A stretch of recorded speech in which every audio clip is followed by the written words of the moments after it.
Istanbul, the jewel of 4 different empires. Centuries of power and politics have shaped a distinct identity, evident in the people and their food. Today, a new generation of Turks is shaking things up. The youth are tapping into their creativity to give their cultural heritage a modern form. Food, a mirror of society. It brings us together, traces our divergent histories, and opens new futures. I'm on a journey to meet food lovers around the world and get the inside track on their cities through the food they love.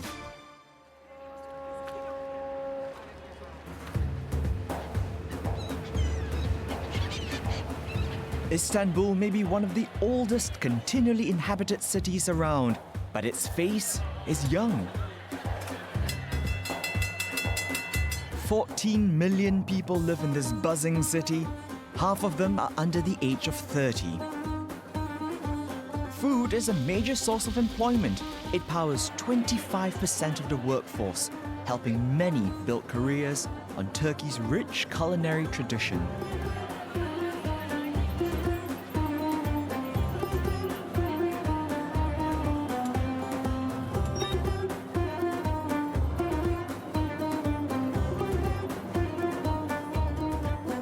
Gerald? Hello! Hello! Rafika Birgül is a chef and social media foodie. With several cookbooks and a weekly cooking show under her belt, Rafika has made a name for herself through her deep knowledge of Turkish food and its history. Why are we at this restaurant, Rafika? This restaurant is the pioneer of bringing the Anatolian food to Istanbul. Okay. If we consider about the Turkish cuisine, we can divide it into 3 things. One is the palace food, the Ottoman palace food. The other one is mixed Istanbul food with Armenians, Turkish Greeks, and etc. And the other one is Anatolia. And What is this? it's very hot. It's just Okay. fresh for you. All right. Okay. You tell me what this is. I think it looks like stuffed grape leaves, rolls Yes, of it is. This is dried aubergine and dried pepper. It's all different traditions. And in the Ottoman time, it meant, again, Armenians, Greeks, Orthodox, and also Jewish people coming from Spain. All these cultures are now on top of each other. So tell me, is there any region that is known for certain things, like seafood coming from somewhere, and vegetables, meat? How does it work? Black Sea region is famous for its hamsi, the small fish, and then at the middle, it's more on wheat. 2 types of wheat are, one is 12,000 years old, coming from Kastamonu, Black Sea region. The other wheat is coming from Kars, in that region, 6,000, 7,000 years old. And the wheat still is the same wheat, so it's amazing. I've always wondered, you've got all these different regions. Is there a great uniter?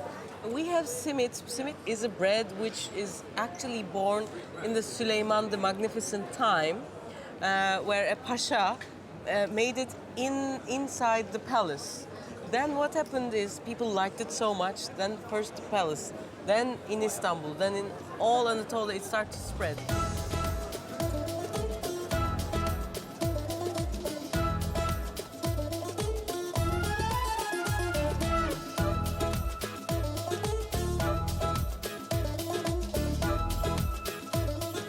Despite that huge meal, I'm making room to try simit.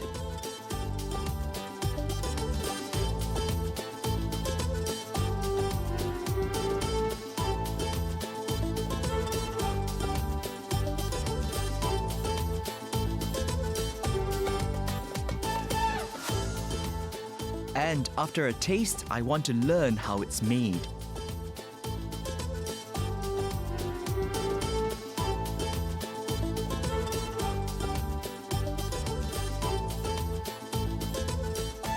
Ben 28 yaşındayım. 14 senedir fırıncılık yapıyorum. 14 senedir simit imalatından ve çekirdekten yetiştim. Bu bize dededen mesleği. Yani ben 3. kuşak oluyorum. Dede, babam ve ben.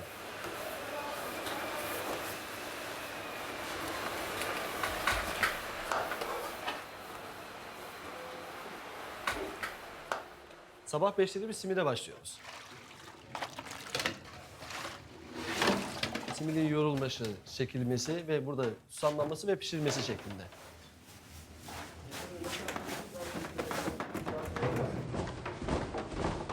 Bizim işletmemizin özelliği kara fırın odun ateşi olması. Kara fırın özelliğinin doğal gaz, mazot ya da yapay katkısız bir şey olması. Odunun kendi ateşi, kendi özü, kendi közüyle simidin pişmesidir.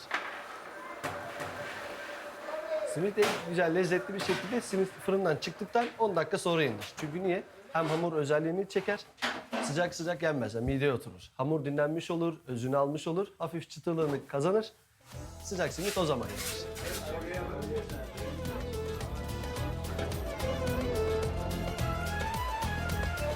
Simit is so integral to the Turkish diet that it's used as a measure for the cost of living.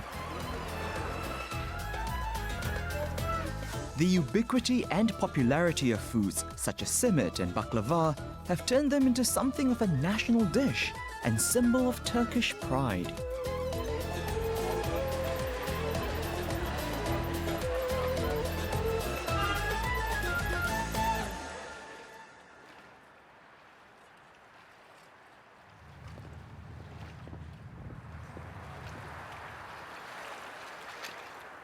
Istanbul is where Asia and Europe embrace, the world's only city straddling two continents. The reign of the Ottomans heralded a new chapter for Turkish society and its food. And the imperial kitchen was where it all began. The start of a cuisine that would influence and instruct a nation for centuries. Topkapi Palace, the fulcrum of Ottoman power and prosperity.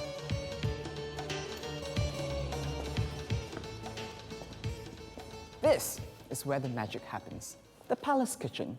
It housed up to 1,300 members of staff, you know, the cooks, their assistants. Helps to explain why you've got all these giant pots. There was such fierce competition, not just to get in, but to get ahead. So these cooks were bringing recipes from their own villages, their own regions, but then they're also inventing new ones, and then perfecting them, and then trying to one-up each other. Styled on the military, the cooks were organized into corps and companies, each with different specialities.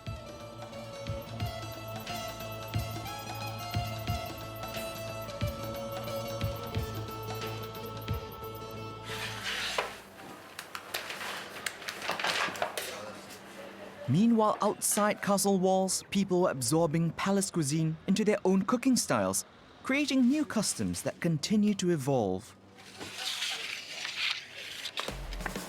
Just like the institution of weekend breakfast.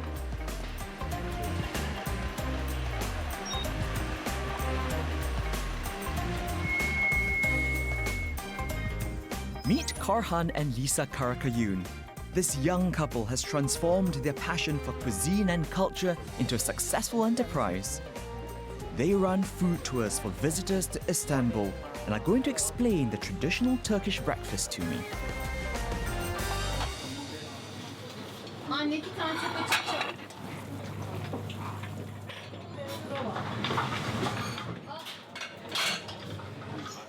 This is a lot of food. Would people have this for breakfast every day? Well, more than every day, this is on a Sunday morning, just like we are doing it now. Breakfast is kahvaltı, and that actually two words coming together. Kahvaltı means under the coffee. So people were just quickly, during the Ottoman period, people were quickly having something to eat so that they could start drinking their coffee. That's why it was called kahvaltı, under the coffee. That name was given during the Ottoman Empire, and at that time the coffee was quite popular because there was an easy access to the coffee fields, like it was in Arabia, it was in Africa, but after the First World War, Second World War, the trade was cut and it was expensive and it was not a local product anymore. So that's why we started drinking tea. Tea is a must on a breakfast. For a lot of Turkish people, We can just take any of these foods away from the table and still call it a breakfast, but if this tea is not on the table, it's not gonna be called breakfast anymore. Fabulous to meet you. Enjoy your supper. I will. Thank you, Korhan. Enjoy your stay. It was great. Thank you so much. You can't understand Turkish cuisine without knowing something about their spices. The Ottomans controlled the only spice route of the 15th century and set rigorous standards to ensure quality.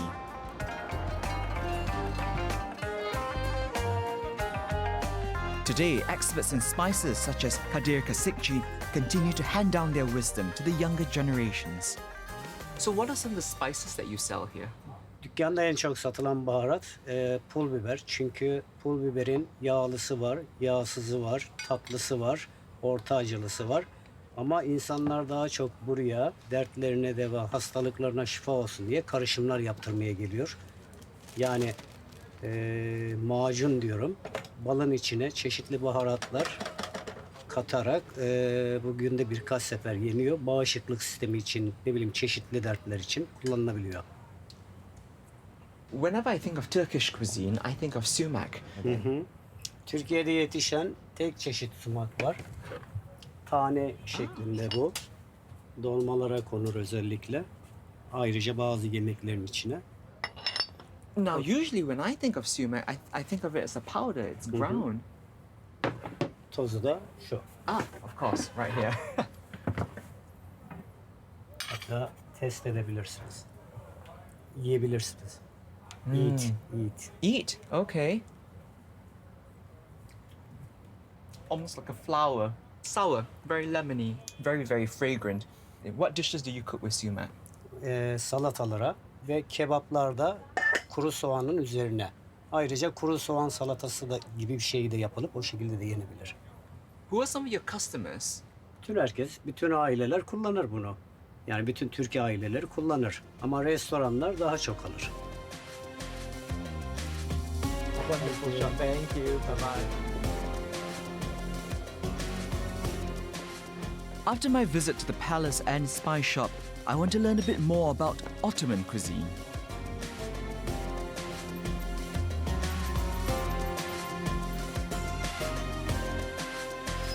Yavuz Izgul, a familiar face in Turkish households, is a TV chef and food entrepreneur. We're meeting at a courtyard restaurant in the complex of Istanbul's largest mosque, Süleymaniye.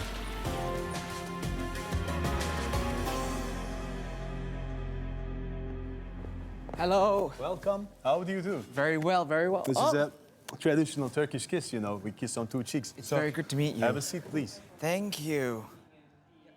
Most important thing about the Ottoman Empire is that it was an empire of nations. They let them to preserve their cultures. They let them to go on with their own craftsmanship, the old cooking and all kinds of business or stuff that they do.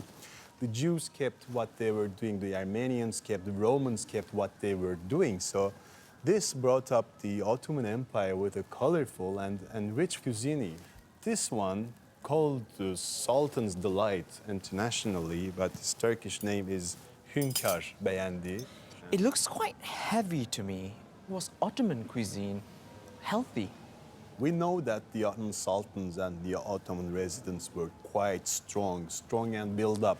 They were highly fed on proteins. You know, they used oil, they used lamb fat, and they lived long. They lived very long. The average Ottoman man's life was like 70 or 60 years old, which was compared to those times quite a long time, right?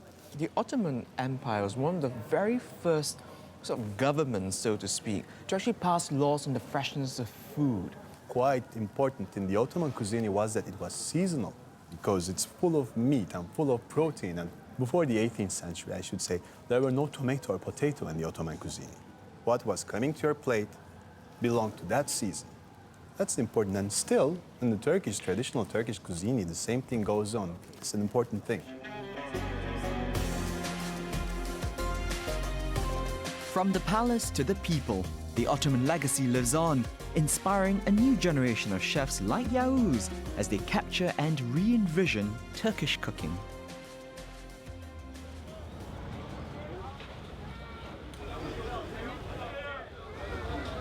Istanbul is often visited for its past, yet it's also very much a modern metropolis. The urban population is swelling, work patterns are changing, and as a result, demand for street food is rising. Highly skilled masters or ustas serve up popular dishes such as stuffed mussels. No money. No money. Ikram, Turkish gentleman.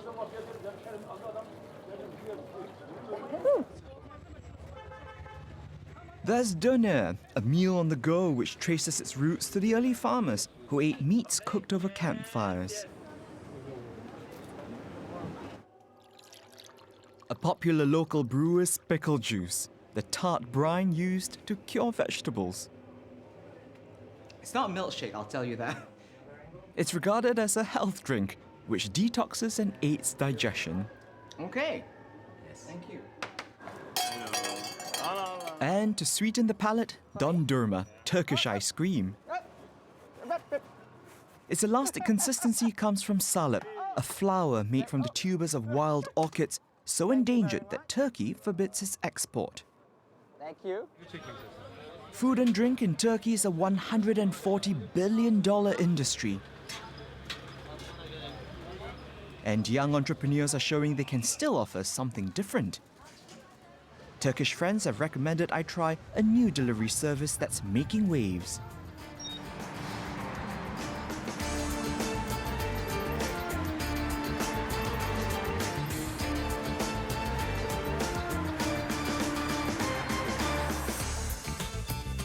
Murat and Bülent Demirhan are co-owners of a successful startup that marries tradition and convenience.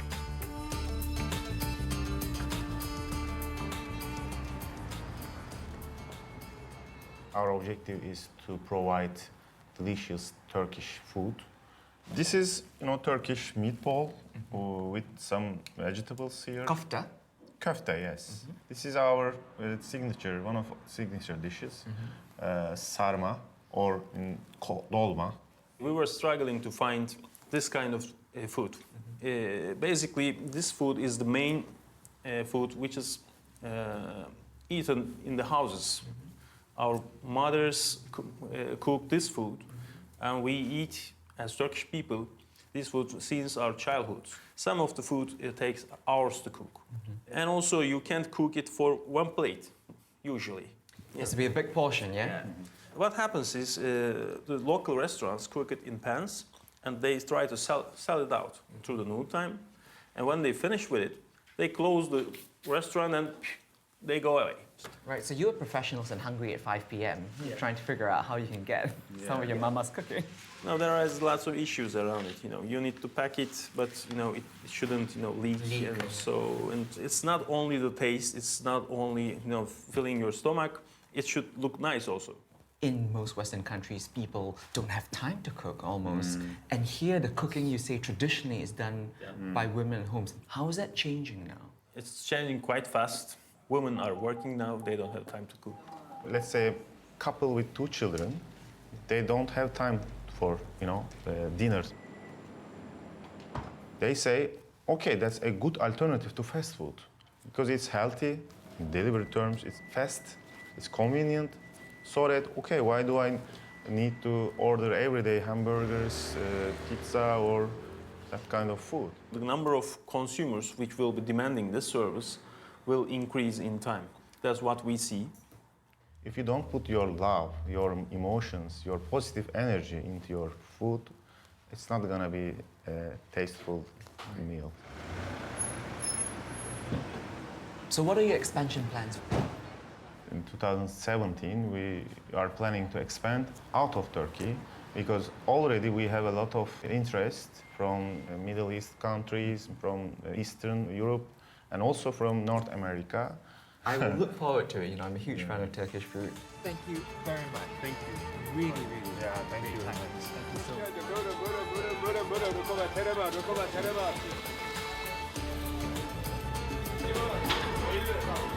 As yet, home cooking hasn't completely disappeared. There's such a wealth of fresh ingredients produced locally that less than 5% of food is imported. So good to see you again. Great seeing you. Rafika Birgul meets up with me again to give me a tour of one of the many markets.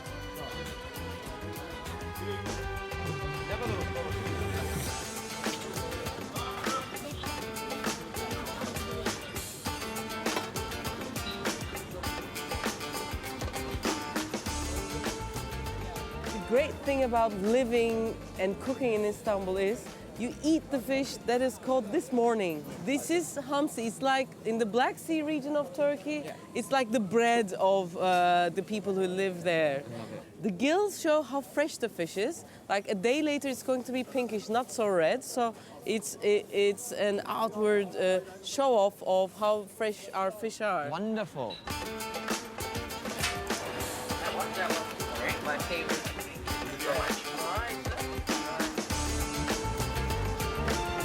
From the market, we head to Rafika's kitchen in Kuzguncuk, an old neighborhood where Jews, Greeks, Armenians and Turks lived together for centuries. Built in 1923, and the other date is a Jewish calendar, and other is a Muslim one. Fantastic.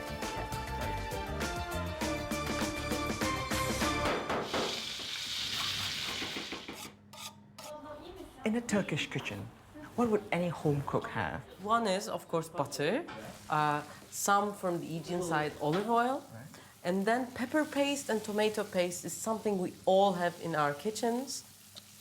Let's go for it. Put me to work. And we're cooking up Hünkar Bayandi, the dish I tasted in the Süleymaniye Mosque with Yavuz Izgul. Rafika has created a modern take on it, which replaces stewed lamb with air-dried beef. It's a healthier version that's also quicker to make. It's an old Ottoman dish from 1863. This is called kurtulmuş et, dried meat. Slowly, slowly. We make the dough eat the milk, yeah. When Napoleon III came to Abdulaziz, the Sultan, with his wife, Eugene, they also brought their chef. The French guy was doing the bechamel. The Ottoman chef was doing the aubergine. So they said, why not let's mix these up and have a beef on top? And they tried it, and Abdulaziz loved it so much. Just do this. The recipe is contemporary, but Rafika also reveals a time-honored secret of Turkish cooking. If you're making a sweet dish, put a bit of salt. If you're making a savory dish, put a bit of sugar. What it does, it brings up the flavor. I like it. Let's eat. In Turkey, who does most of the cooking? At home, always women cooked. Now it's changing that men are interested in cooking as well. Food seems to be such an important part of Turkish culture itself. What does it mean to you? It's my everything, you know.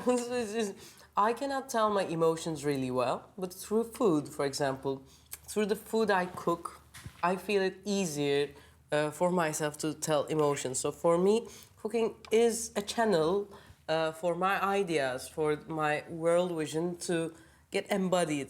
What do you think about Turkish food? Where do you put it in the world? In a way, I feel it really is the original fusion food. I would tell everyone, come to Turkey, come to Istanbul, and come find you. Thank you. Turkish cuisine, rich with centuries of history, is experiencing something of a renaissance. A new generation of chefs and food lovers is keeping traditions going while embracing modern influences. My journey through Istanbul is nearing its end, but in so many ways, I feel as though I just scratched the surface of this grand cuisine that is Turkish food. Everything I've tasted and seen and smelled has been a story, and not just of Istanbul, but also its people, its past and its present. And they all come together to form one delicious city.